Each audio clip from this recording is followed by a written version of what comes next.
All right. Hello, everybody.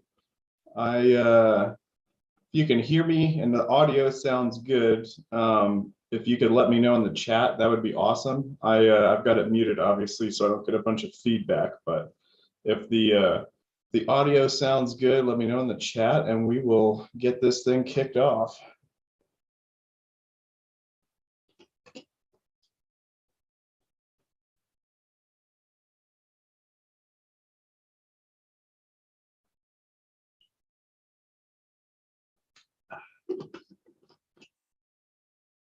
Can y'all hear me?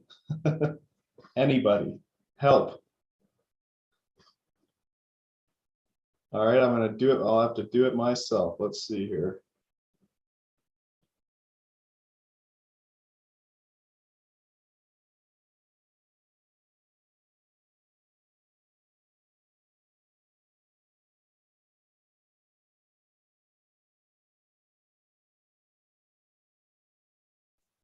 All right, good. Looks like we're good. Appreciate that. Thanks for letting me know. And I forgot that there's a delay. So I was asking for your help and I realized you didn't hear it for another 4 or 5 seconds. So that's on me. But yeah, no, I'm Matt Millen. I founded the Denver Crypto Group back in 2017. And yep, I can see your chat. And I've been, originally we were holding in-person meetups, and I had a great co-founder whose name was Mike Bowler, and he helped me run the meetups kind of 2017 and 2018. Unfortunately, he passed away in late 2018, and so I sort of stopped doing the meetups and really just was only doing the kind of the one-on-one consulting with people, which I still do, but yeah, I took a little bit of a break and then started to come back to it, and then coronavirus happened, and so yeah, if you haven't seen me in a while, that's kind of the quick short story of it. But with the markets coming back alive and with such an awesome community that we've all kind of built here together over the last few years, I wanted to start doing events again, and hopefully we'll be able to do some in-person stuff soon. If you're local to Denver, I hope you'll join us when that happens. But for now, we're going to be virtual, and I appreciate everybody tuning in. Yep, it's the cowboy shirt. This is, if you know my friend Chill over at the Open Economy Initiative, this is a Chill approved shirt. So tonight I'm going to talk a little bit about portfolio strategies. I've got one that I've developed and used myself for my portfolio, and it's pretty similar to what I advise all of the people that I help out, through the consulting or just through meetups and emails and whatnot. So I'll be covering that, and there'll be a chance to ask some questions at the end. I've set aside 1 hour for tonight, so at 8 o'clock here, I'm going to try and wrap it up. I have a brand new little baby daughter, so I don't want to stay away from her for too long. But yeah, we got an hour. We'll do some questions at the end. And I think I'm just going to hop right into the presentation here. ETH Denver water bottle, in case you're wondering. I did not attend this year, but last year when we had it live, that was pretty cool. That's like always the highlight of the year. For sure. But all right, let me pull this presentation up.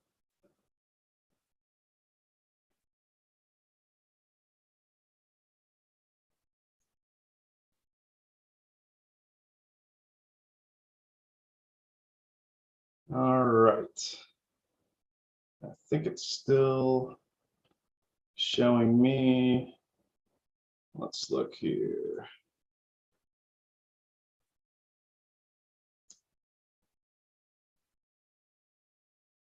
Yeah, you guys probably cannot see me now.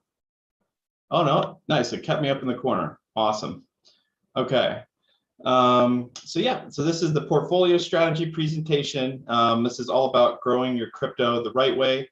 And like I said earlier, I'm going to cover some stuff that I personally use and have advised other people to use. It's a great place to start, especially if you're newer to the space. Or if you've been in it for a while and you joined at the top of the last kind of bull cycle, and you've just been kind of living through the bear market. as Bitcoin's making all-time highs and continuing to shoot up. It's a really good idea to get your portfolio in a good place and have a strategy as the markets continue to go up to kind of maximize these fun times where basically I want to say everything you do will make money in the cryptocurrency world right now, but it's a little bit harder to lose it versus when everything is trending downwards. So yeah, just maximizing your gains and being smart with everything, and applying it consistently are great ways to really grow your crypto and have something to retire on or pass on to the next generation. So a little bit about the presentation here. So I'm going to start an ongoing series, really just breaking down like a lot of the things that I help people with on like a day-to-day basis that I've just learned over the years. I've probably helped, oh boy, a couple thousand people at this point. The Denver Crypto Group, we started in the summer of 2017. I've been in crypto a little bit before that. So we're coming up on 4 years now. And yeah, definitely through all the meetups and all the courses and everything, there's quite a few people have come through our doors. So yeah, I'm excited to bring this to you. And a little plug here for myself.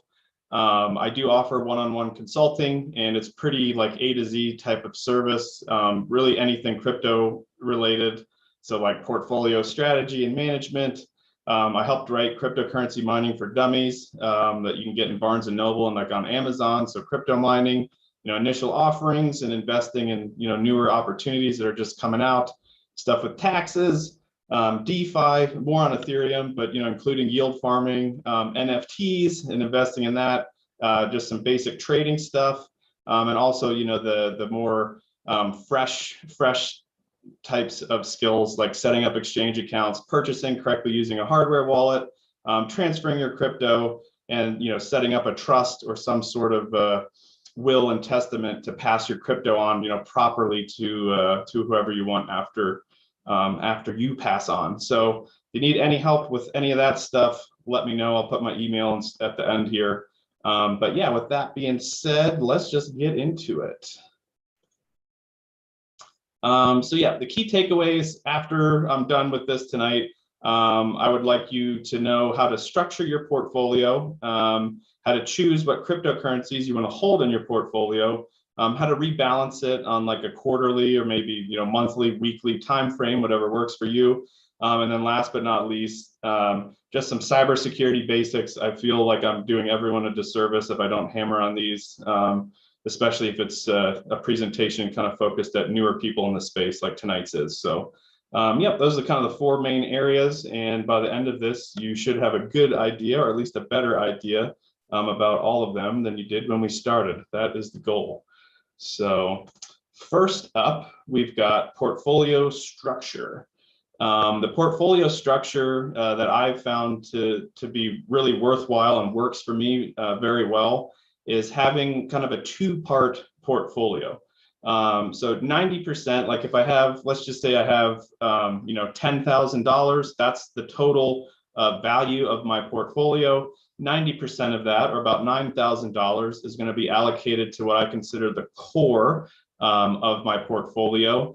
And then 10% of that, the remaining 10% is going to be earmarked for like altcoin or alternate forms of investment. And it could be alternate cryptocurrencies.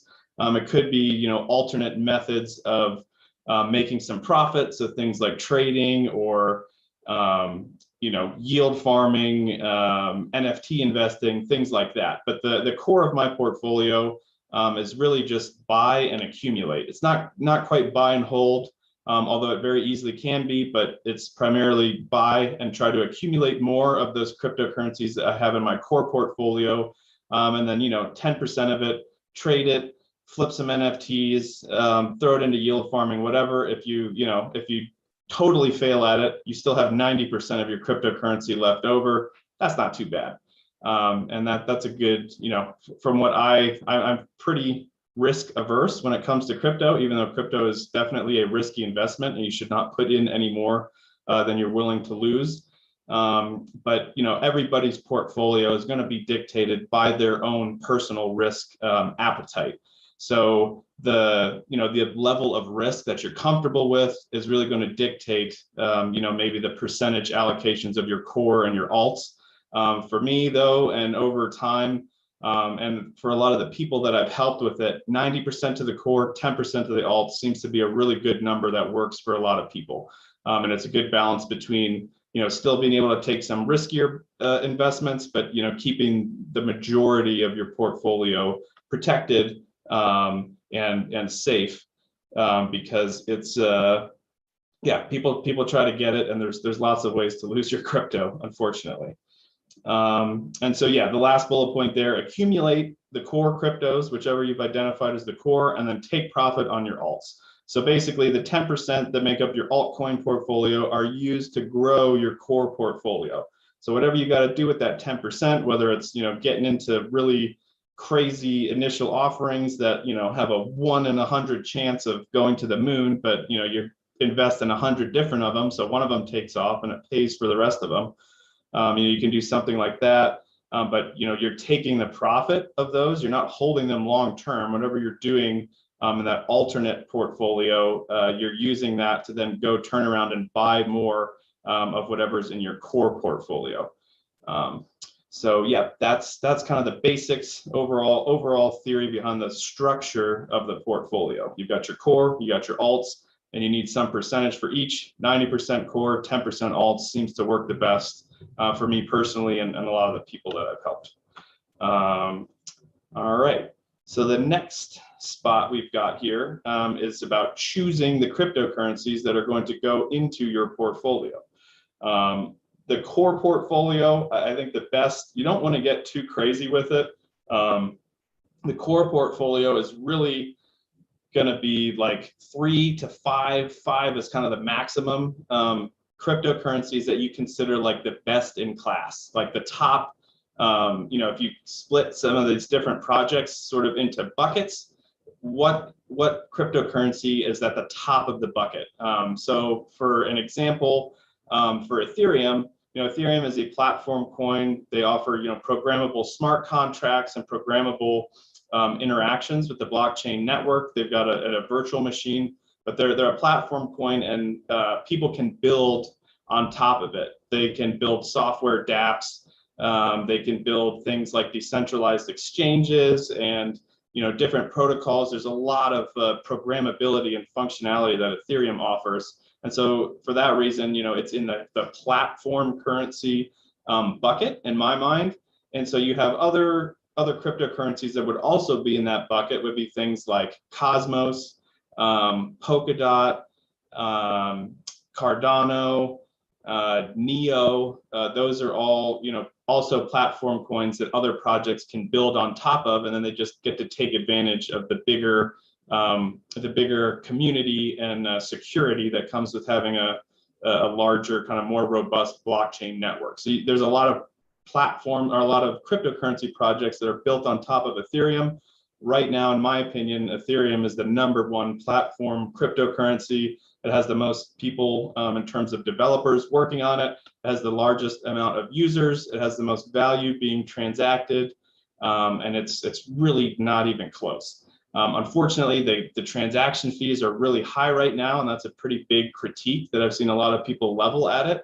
But in my opinion, if these other platform kind of competitors were to all of a sudden have all of the use that Ethereum is having, they would not.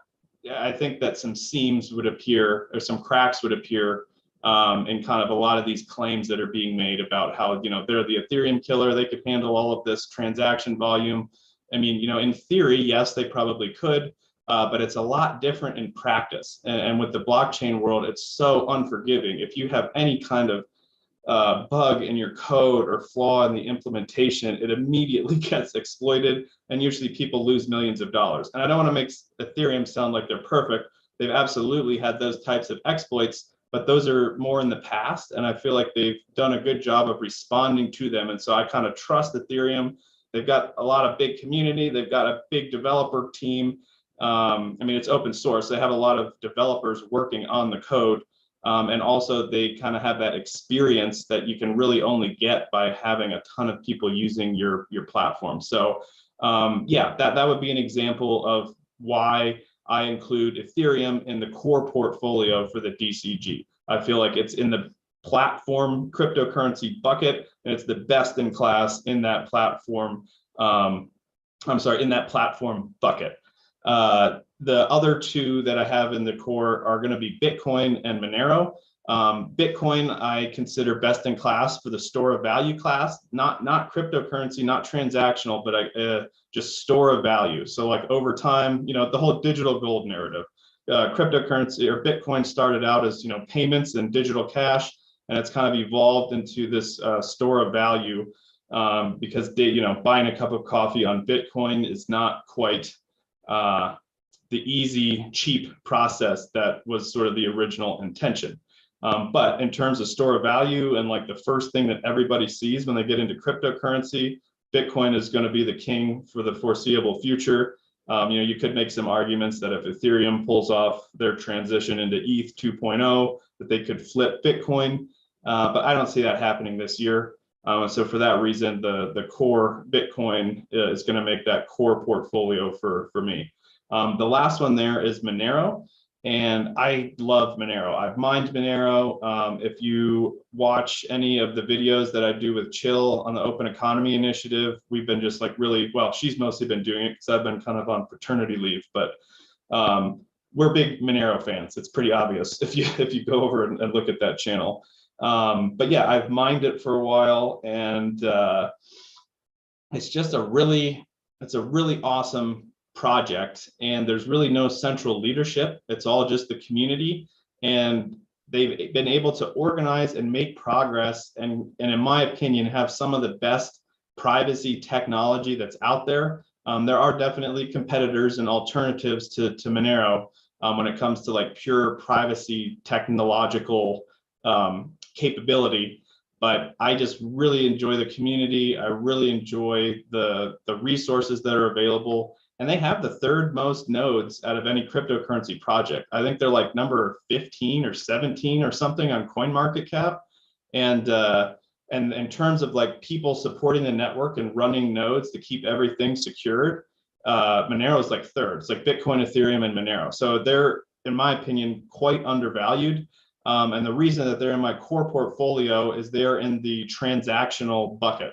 So when you're talking about that cup of coffee, kind of the original cryptocurrency vision in Satoshi's white paper, you're talking about digital cash, moving value digitally, and Monero checks all of those boxes. It's incredibly private, so you don't know who's sending what, you don't know what amounts are being sent, you can't see the receiving address, you can't see the send, I mean, the sender would see the receiving address, but that's it. The receiver is gonna not be able to tell, you know, whose wallet this is coming from. Everything is very, very anonymous, and that's, you know, a core value of Monero. And so what, you know, why am I so excited about the privacy? Well, you know, the whole surveillance state thing, I really hate that. I'm a big proponent of, you know, digital rights and digital identity. But more so the fungibility issue, where you're having this problem on Bitcoin now, where if Bitcoin comes from like, you know, North Korea or, you know, Iran, or like from ISIS, if that Bitcoin passes through one of their wallets and then somehow, you know, it goes to some exchange and then it goes to another exchange, and then, you know, you're trading on some weird Russian exchange and you go to withdraw some Bitcoin after you trade your Ethereum, and now you end up with that Bitcoin. The way that Bitcoin works is the transaction history is 100% transparent. You can see every hop that the Bitcoin makes. And there's now these companies like Chainalysis who will go back and crawl the history of the Bitcoin coming into whatever exchange or whatever wallet it's being deposited into. So on Coinbase, they hire a Chainalysis company to make sure all the Bitcoin being deposited into Coinbase is not coming from some weird, you know, blacklisted wallet address or group or entity. And so if you somehow, are trading on a little bit of a sketchy exchange, you withdraw some Bitcoin, that Bitcoin is now tainted. And if you go to deposit it onto Coinbase, you can get your account frozen. You can lose your Bitcoin. You thought you had a full Bitcoin. You made all this money trading Ethereum, and all of a sudden you go to deposit on Coinbase and they're like, your account is locked, and law enforcement has been notified. And I've talked with a few people who've had to go through the process of trying to get their funds back, and it's not something that you want to do. And so, that brings up the question, like, is Bitcoin truly fungible? And Andreas Antonopoulos, who I very much respect, amazing person, he was touting the benefits of Bitcoin and cryptocurrency, in an intelligent, kind of concise way before a lot of us, ever got into the space. So yeah, awesome person. But someone asked him on Twitter, is Bitcoin fungible? And he said it's fungible-ish, which is to say that no, it's not. For most intents and purposes, if you're getting it from a clean source, it is fungible. It's not going to matter, you're not going to get your accounts frozen. But if you somehow end up with a tainted Bitcoin, it could freeze everything, and it could be a real nightmare. The reason I'm kind of going on and on about this is Monero does not have that problem. Monero can be used for, something horrible, or just, passes through a weird, makes a weird hop on its way to get to you. You don't have to worry about that. It's completely fungible. Every Monero is equal to every other Monero, and it protects your privacy. And if you're willing to take some additional steps, it really, really protects your privacy. And so when it comes to a transactional cryptocurrency, something I put in the transactional bucket, Monero is far and above the best out there, the best in class, in my opinion. It's completely private. It's completely fungible. The transaction fees are like sub-cent. It's quick, and the development of it is top notch. You have people with PhDs in mathematics and all these crazy different cryptography experts, because this is the most interesting problem for them. How do we make Monero more secure and more private using zero knowledge proofs and ring signatures and all these different things? And so it's attracted a lot of very intelligent people. The community is very friendly and large and welcoming, and it just works. It's great, and you can atomically swap it into Bitcoin, which is also kind of cool. But yeah, so that's my core portfolio. Is I've got 30% of Bitcoin, 30% Ethereum, 30% Monero. And that makes up my 90% of the Denver Crypto Group core portfolio. So yeah, that's that. For the alt portfolio, this is about 10% of your total allocation. You can have one altcoin, you can have 100 different altcoins, you can have one strategy where you're trading it, you can have 100 different strategies where you're trading it and flipping NFTs and doing yield farming and doing mining, whatever works for you or whatever you want to get into, go wild. But don't use a majority of your portfolio to do it, unless you've really tested it out. Okay, hey, as a day trader, I can make 2% on whatever I'm trading. I've done that every day for the last 3 months. You know what? I'm gonna increase my allocation there. Unless you're a rock star in one specific kind of strategy for growing your alt portfolio, leave it at 10%. Don't risk too much here. But within that 10%, go crazy. Get as crazy as you want to be. Experiment and just kind of treat it as a learning experience. That's how I got very proficient in a lot of different areas, was just experimenting. I lost quite a bit of crypto. I don't want to say a number, but I would say I probably lost up to 30% of my initial cryptocurrency portfolio when I got into it, like early or late 2016. I just didn't know what I was doing. I had to learn everything by failing. And I wish I had risked less of my portfolio during that learning process. But now that I know everything and I'm familiar with it, now I'm like, okay, I know exactly what to do. And, I'm ready to rock. And this bull market's been pretty good for me. All right, Darren, thanks for tuning in. Take it easy. But yeah, so the alt portfolio, you can have as many different alts as you want. Just remember that the strategy there is this is where you're going to make your growth. So if you're investing in like early stage kind of startup projects, or you're trading, or you're doing whatever you are doing, the goal is to make a profit on the alt portfolio so that you can then turn around and add it to the core. So if I make, excuse me here, talking nonstop, I need a little water.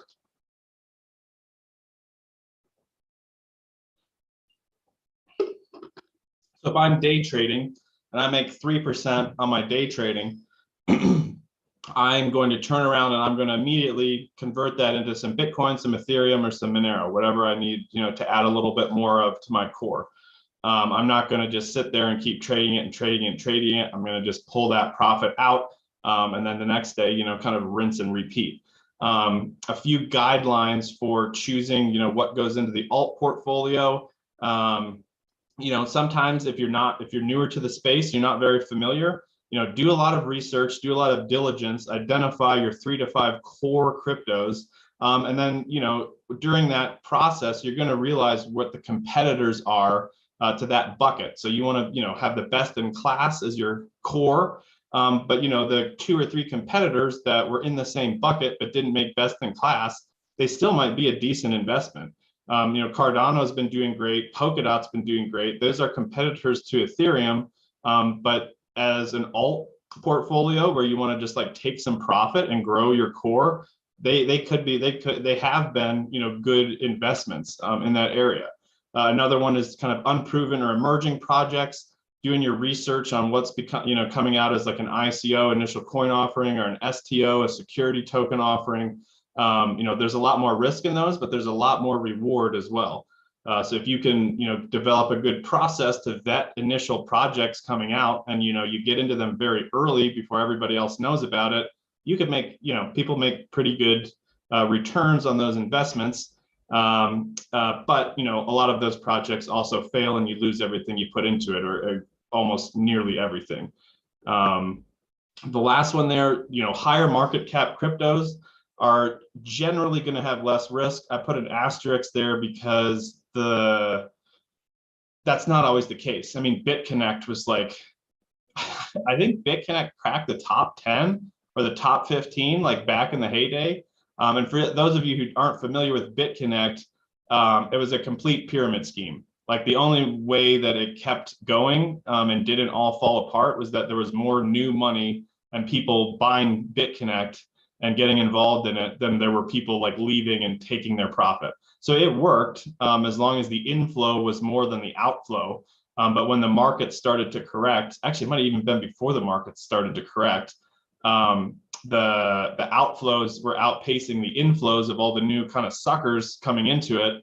And the whole thing unraveled basically overnight, and everybody that was still stuck in and who hadn't gotten out, they just lost everything.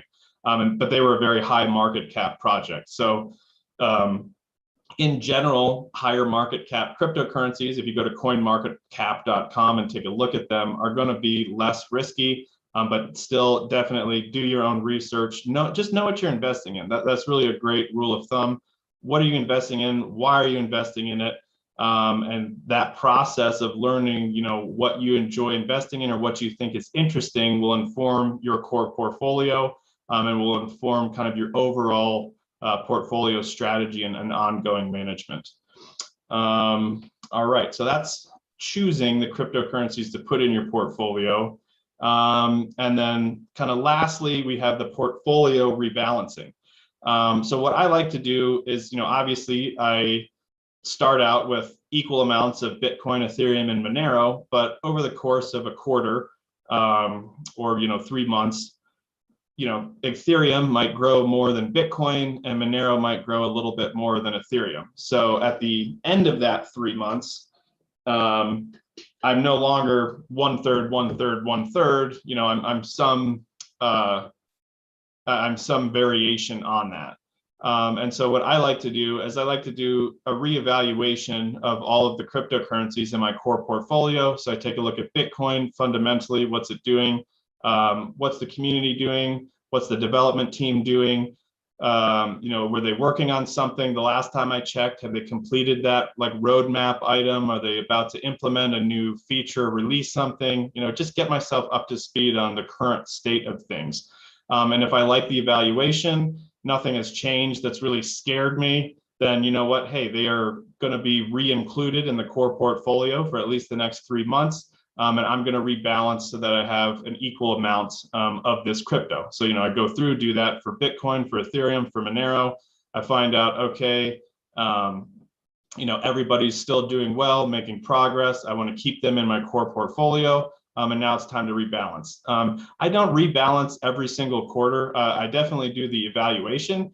But if it's like, Ethereum is just taking off and going through the roof, I don't always immediately want to sell that off for like a little bit more Bitcoin or Ethereum. I might let that one ride for another 3 months or maybe another 6 months if it's really going up and making a lot of gains. So yeah, the rebalancing isn't critical every quarter, but the evaluation and making sure that you still want these cryptocurrencies in your core portfolio absolutely is. With the alt portfolio, weekly, I have weekly here. Monthly is fine too. Daily, if you're just, you can't sleep and you got to scratch the itch, but you're going to burn yourself out. At least I did when I was doing this stuff daily. Weekly is a little bit better. Monthly, if you're, pretty confident and you're making some pretty risk averse alt portfolio investments, yeah, weekly or monthly. But just don't forget to take that profit. When you come back and you look at it and, you've got more than what you started with, scrape that profit off the top, roll it into your core so that your core is constantly growing. And because you've done your due diligence on the core portfolio, these are your best, cryptos over the long term. And this is all, geared for a long-term type of investment strategy, 5 years, 10 years is what I'm looking at. Well, I'm looking at retirement, but, I'm in this for at least the next 5 to 10 years at a minimum. I want to grow that core because I believe 5-10 years from now, that core is going to be worth a lot more than anything else. And I feel like it has the best chance to not go belly up and to still be here a decade from now, which is a pretty tall order in the cryptocurrency world. So scrape that profit off, roll it into your core, keep your core growing. But yeah, get creative with the alt, make it work for you and help it grow your core. That's the best way that I've found to do it.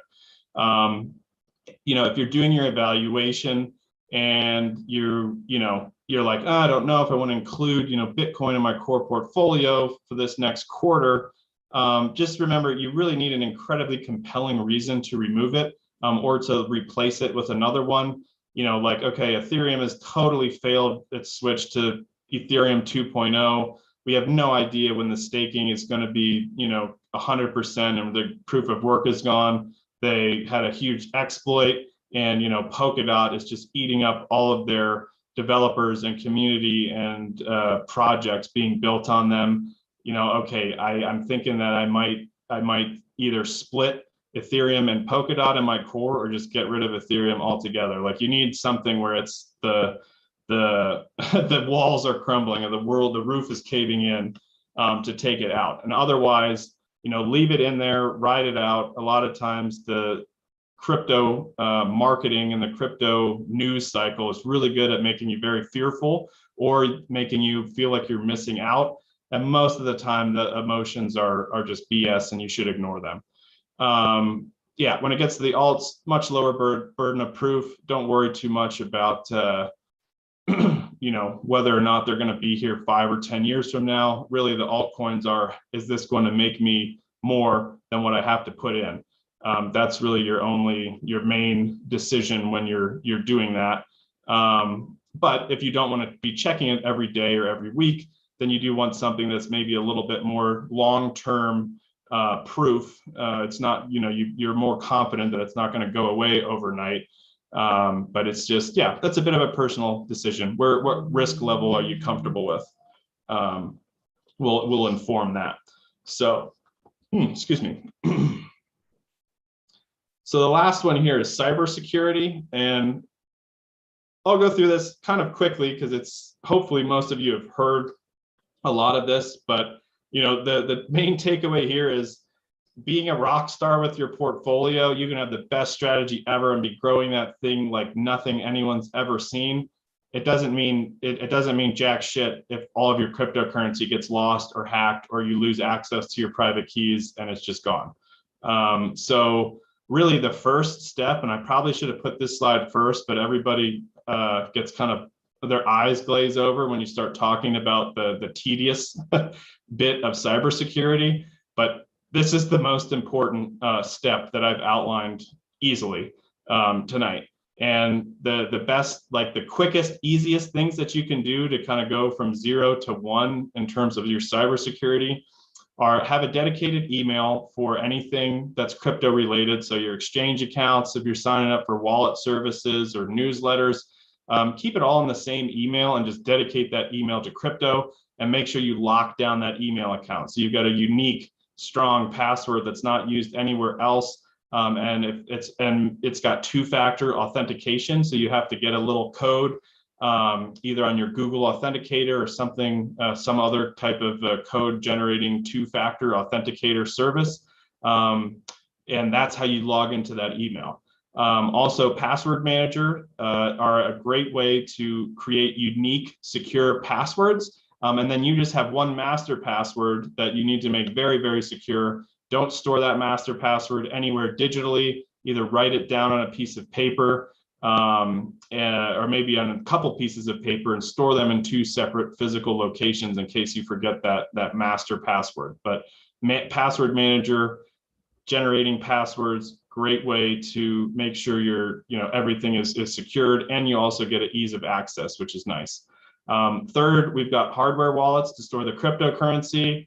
I like the Ledger, even though they friggin' got everybody's like names and emails hacked. There was no Nicholas in the chat. You're going to need a lot of passwords. If you start, setting up desktop wallets for different cryptocurrencies, each one of those is going to need its own unique password. Every exchange account that you set up, so Coinbase or Kraken or Binance or wherever you go to get your cryptocurrencies, those are all going to need unique passwords.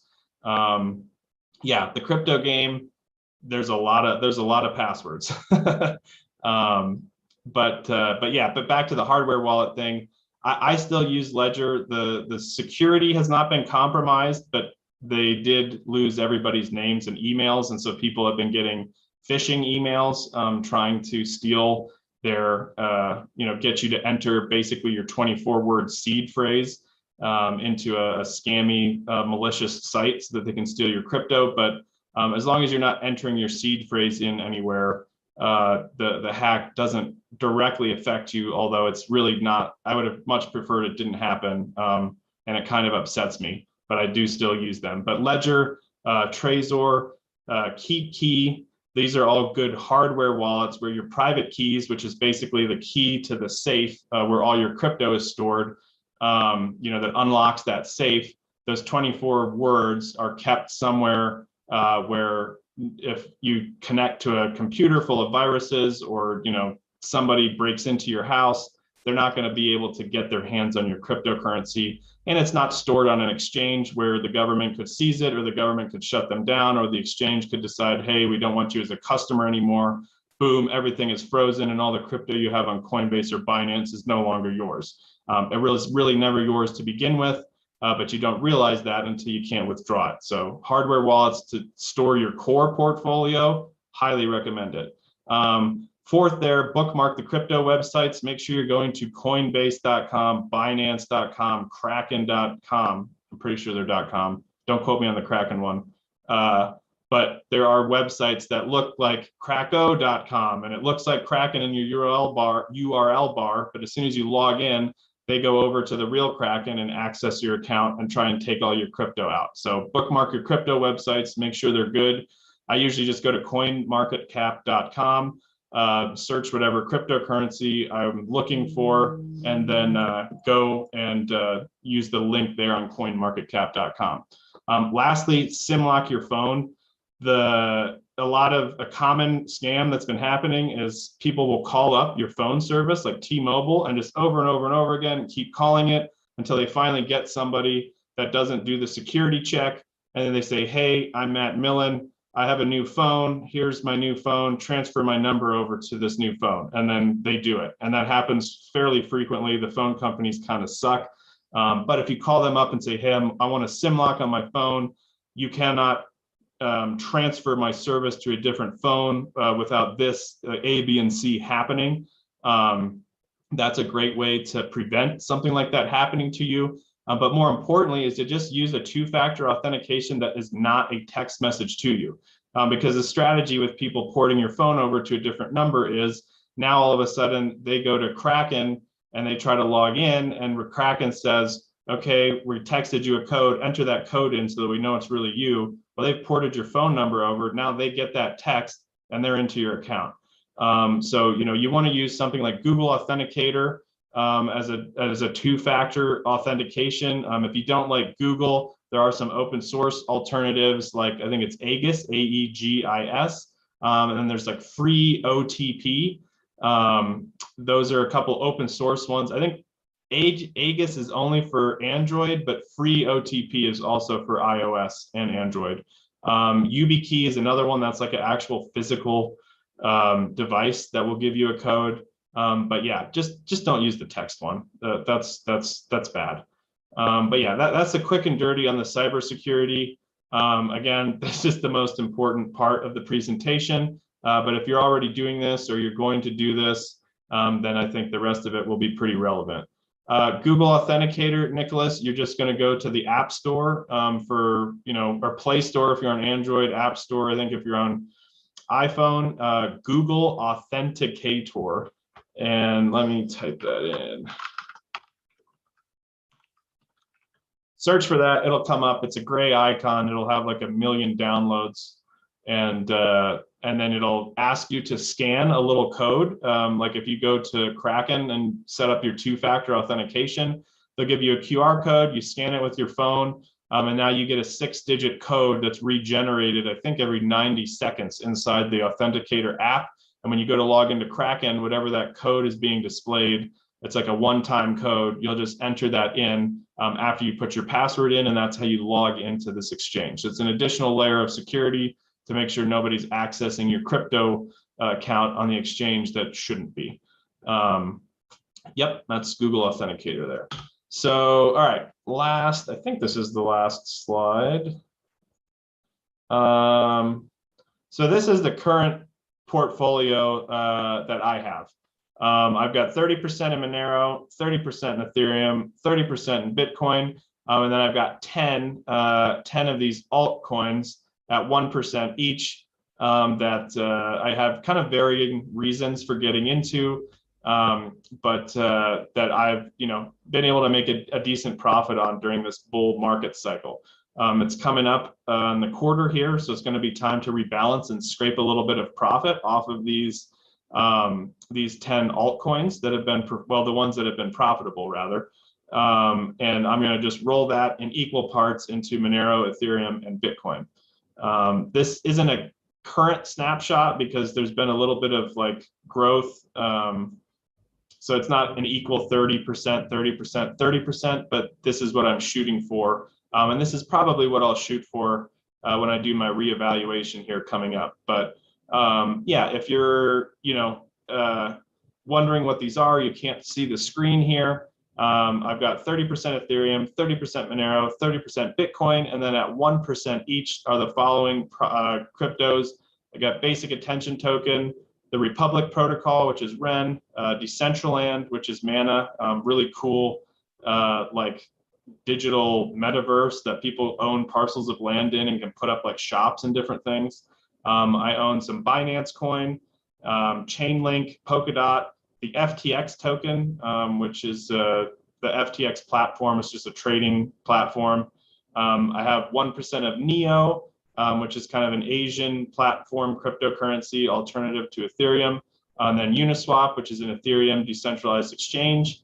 And then the Terra project, their Luna, Luna, is the ticker there. They're I think they're out of Korea, but they're doing some decentralized finance protocols, and I believe they're cross blockchain. Like they're on Ethereum and Cosmos right now, and they're trying to add some other blockchains. So they're like a cross blockchain network decentralized finance protocol. And if you download the Terra Station, I think is what it's called, I was using their interface. Super clean, super easy to use, like great user experience, and they're cross chain. They're pretty cool. And I only found out about them recently, and they've been performing pretty well. So yeah, that's the current portfolio. You know, if you want to copy this, go for it. It's done pretty well for me. Or if you just want to use it as a jumping off point and figure it out for yourself, that is also a great way to do it. And you'll probably learn a bit more by kind of doing it yourself. And long term, that'll be a better setup for you. So yeah, that's it. Again, I do one-on-one consulting. If you want the slides, if you want a copy of the slides, just email me at Matt, M-A-T-T, at denvercryptogroup.com. I can send you a copy of the slides, or if you want to do some consulting, I'm available 9 to 5 Monday through Friday, and yeah, just let me know. But yeah, now I think we've got about 15 minutes left. I'm going to just take some questions, or if we don't have any questions, I'll just end it there. But yeah, if you've been following along, you're wondering about something, even back on the first slide, I'll go back and answer your question, but pop those in the chat now. And we'll take the last 10, 15 minutes here and hopefully answer some questions from y'all. Thanks, Glenn. You're very welcome.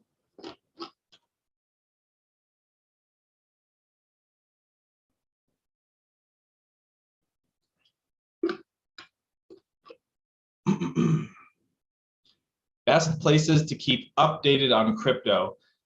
It depends what kind of information you want. Like if you're talking about like technical updates, like who's doing who's got the most cutting edge, like new blockchain tech out there, what's the most exciting, bleeding edge cryptography that's being implemented. There's a great place is the Gitcoin newsletter. They're up in Boulder, the Gitcoin, Gitcoin, but they hold a lot of hackathons, and there's a lot of cryptocurrency development that's happening there. Their newsletter is a great source of information kind of on the technical side of things. Sorry, excuse me. If you're talking more about like in general news, I think there's a few like cryptocurrency news websites. I source a lot of my information from Twitter. I follow, leaders of projects. I love Taylor Monahan, the founder of the My Crypto wallet. She has some really great takes on like kind of when there's some sort of controversy in the space. She usually has a really great take that I tend to end up agreeing with on there. But yeah, just follow some people on crypto Twitter that who you kind of their opinion seems like it makes sense to you. And crypto Twitter is definitely its own sort of like micro ecosystem within the overall Twitterverse. But yeah, if you follow a few people on there that you trust, a lot of the bigger names will address most like upcoming updates and current news, and then they'll give you a quick take on it. A lot of the times I just ignore their opinion, but then they mention something in one of their tweets, and then I go research that and look that up and kind of inform myself. So those would be the best ways to do keep yourself updated. And there's always some good newsletters out there too. I like Chris on Crypto. I think he's not Venezuelan. I think he's Spanish.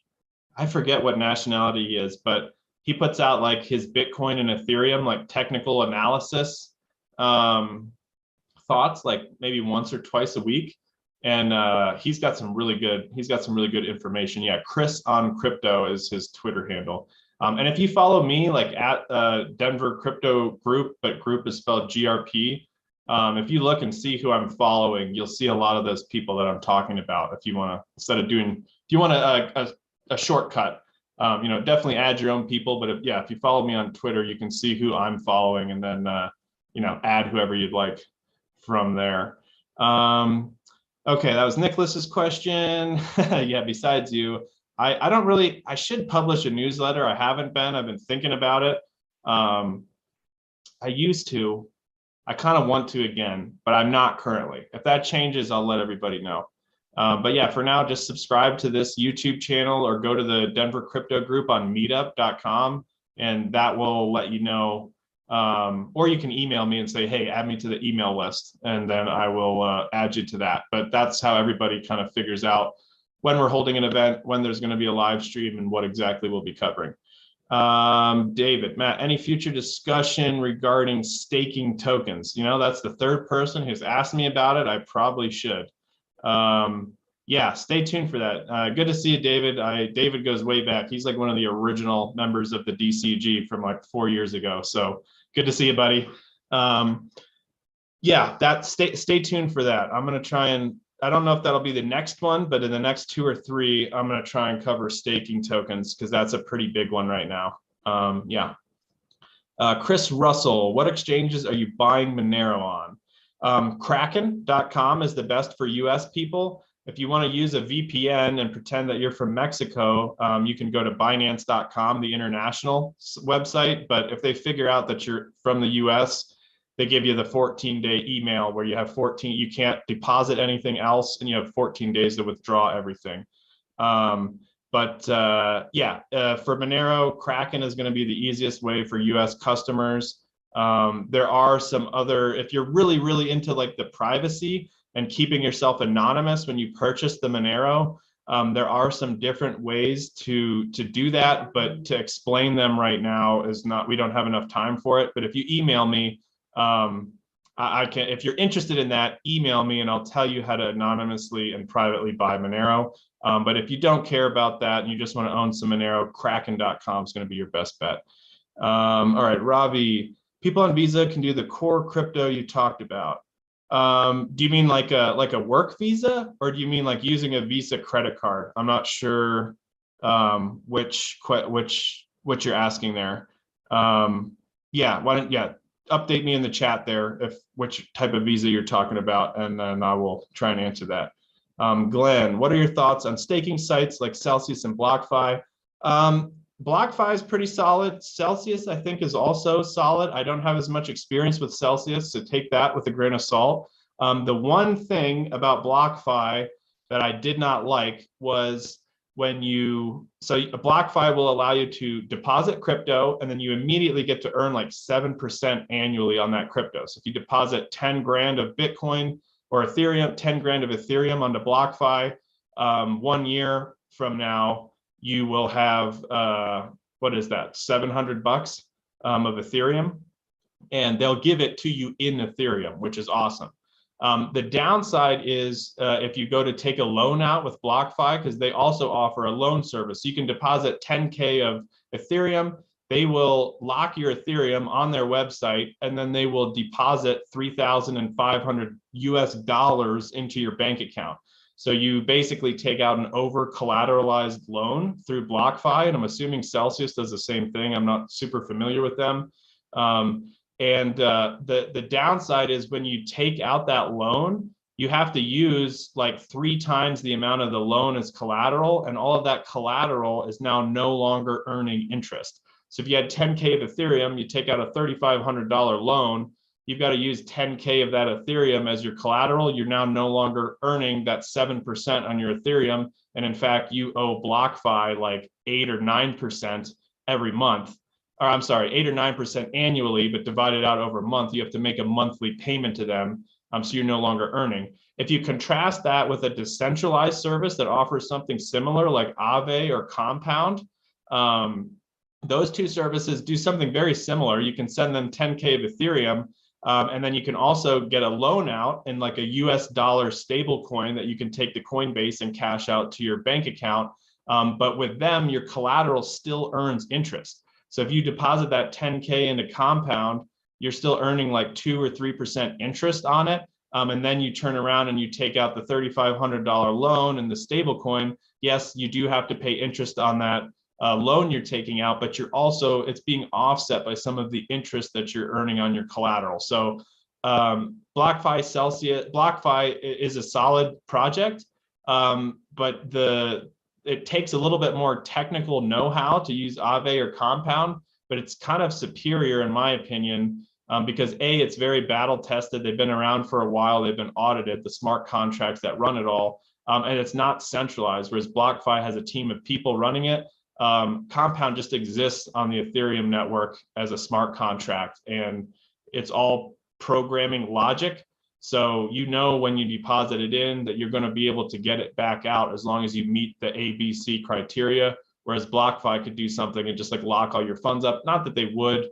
I actually do have a little bit on BlockFi earning interest, but I would not take a loan out through BlockFi. I would go through Compound or Aave if I was going to take a loan out on my collateral. Freaking epic. What was the Twitter handle? That's the Twitter handle there. I'm pretty sure. Nobody else has the same, it has the same logo as on here. So if you see that logo, you know you're in the right place. Let's see here. Any comments on ICO, IDO, Polka Starter? Is it too risky? What's an IDO? I don't know what an IDO is. I know what an IPO is. IDO, initial DeFi offering. I don't know what that is. Polka Starter. Also, I'm not familiar with Polka Starter. I'm familiar with Polkadot, but Polka Starter sounds vaguely familiar, but I have not done a deep dive into it, so I can't really say one way or the other what Polka Starter is, Dan. Ravi, work visa. So people on a work visa, can they do the core crypto you talked about?